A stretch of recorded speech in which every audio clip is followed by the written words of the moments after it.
What is the role? I know you study this, right, from your perspective at UBC's Faculty of Arts. What is the role of the arts, of sitcoms, of humorous shows to put a mirror up to the horrors that societies face? I think that's a great question.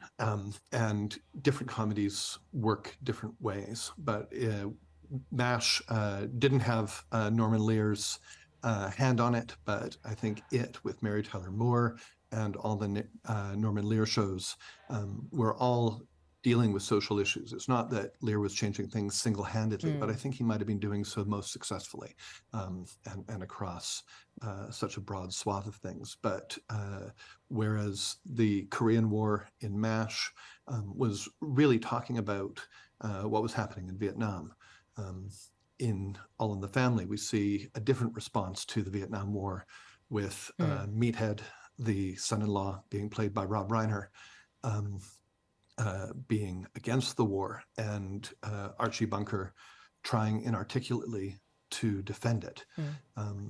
The role of comedy in that, I think, is able to point out the human frailties and weakness that we all experience, and that we all feel overwhelmed by societal issues, by global events, and the inability of an individual to rise up to these things, especially in their row house in Queens, or whatever the setting of the comedy might be, is something that people find really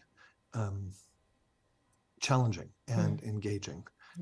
It's not just a problem of the week where the boss is coming over unexpectedly for dinner with his wife, and all of a sudden we need to cook a meal. Like that's that gets resolved at the end of 30 minutes. Yes. The issues that were found in MASH and Mary Tyler Moore and the Norman Lear comedies, I think, were never going to be wrapped up, and we're never going to be wrapped up in 30 minutes. But we were able to find humor in it at the same time.